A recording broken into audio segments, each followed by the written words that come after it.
Jadi saya lulusan FIB, Fakultas Ilmu Budaya, jadi dari Universitas Indonesia.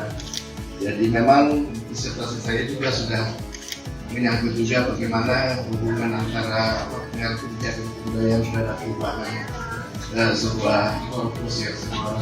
Kalau saya musik, tapi kan kemudian musik itu kan hanya sekedar teks, kan bisa kemana-mana. Kira-kira katanya budaya juga. Budaya. Silakan Pak, kalau dari Kementerian Pariwisata, aspek yang sudah ada ini, artinya modal dasar dari desa Tumang itu apa yang menjadi daya tarik begitu Pak untuk pariwisata Indonesia? Mungkin saya dari general dulu ya, mungkin kalau dari kacamata inovasi, maka kalau ingin mengembangkan sebuah produk kreatif seperti ini, yang perlu kita bangun adalah ekosistem. Ekosistem itu adalah keterhubungan sistem, antara mulai dari kreasi, produksi, distribusi, konsumsi hingga konservasi.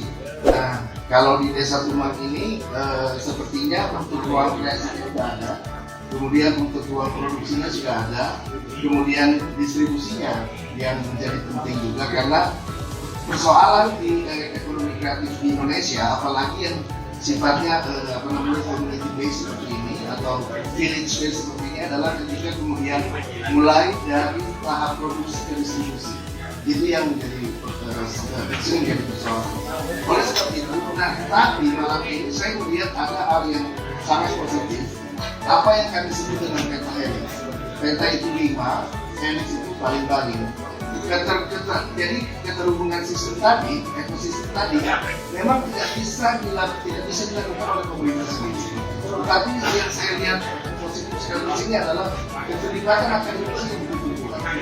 Artinya kita lihat akademisi banyak yang melakukan pengabdian masyarakat ya Pak ya untuk mendukung kelancaran dari industri. Betul. Nah ini yang tadi saya dengan Pak Profesor Agung sempat cerita, dan memang kebetulan mungkin karena memang dari UI juga gitu ya. Jadi kebetulan direktorat saya adalah yang kekeh sekali dengan model pendampingan yang mustahil. Tidak bisa melakukan sebuah pendampingan atau sebuah pelatihan atau sebuah apapun yang itu tidak bisa hanya semata-mata dengan pendekatan pendekatan dengan single approach gitu ya. Misalnya mintek 3 hari misalnya. Itu ada yang harus lebih kontinu ya Pak. Artinya kalau programnya ada, lalu mengawalnya gimana gitu. Betul. Bahkan sampai di tahap seperti tadi. Jadi pengawalannya itu mulai dari kreasi produksi sampai pada distribusi sampai pada konsumsi. Bagaimana kemudian pendampingannya itu adalah perlunya karya produk. Hal ini kan terhitung pria. Kalau dalam 17 ekonomi kreatif ini sudah terhitung pria. Bagaimana kemudian dia bisa didistribusi oleh pasar dan dikonsumsi oleh pasar? Saya pendampingannya harus begitu. Sampai ke situ. Kalau misalnya dilihat dari potensi industrinya untuk dikunjungi wisatawan dari luar negeri bagaimana? Unique selling point-nya sebenarnya udah ada.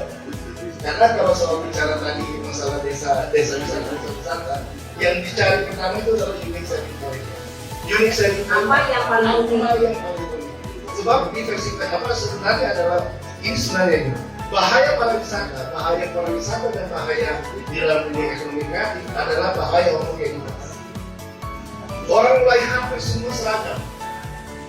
Bahaya itu. Nah, ketika kemudian misalnya Tumang muncul dengan kopernya, maka sebenarnya itu adalah unique selling point yang harus kemudian menjadi bisa spill over ke beberapa sektor. Pertama dari jenis industri yang berbasis pada pelumpur dan rotan yang lain, namun juga mungkin dari desainnya mungkin ya Pak. Desainnya yang betul-betul ini Indonesia ini bukan dari misalnya dari Amerika atau mungkin ini paling beda yang dicari akhirnya. Originalitas produk. Kalau seperti itu apakah ada pendampingan Pak dari pariwisata? Justru itu yang ingin saya cerita dosen. Kan pendampingan seperti ini oleh sebab itu yang kalau kami lakukan adalah mengirimkan pelaku kreatif yang cocok dengan keahlian. Jadi misalnya dalam industri kria itu kan ada kria logam, ada kria kayu. Nah kemudian dicari yang pas untuk misalnya kita satu rumah ini dan kemudian dikirimkan orang, maksudnya ahlinya yang bisa membuat mereka melakukan originalitas ini dan diversifikasi produk.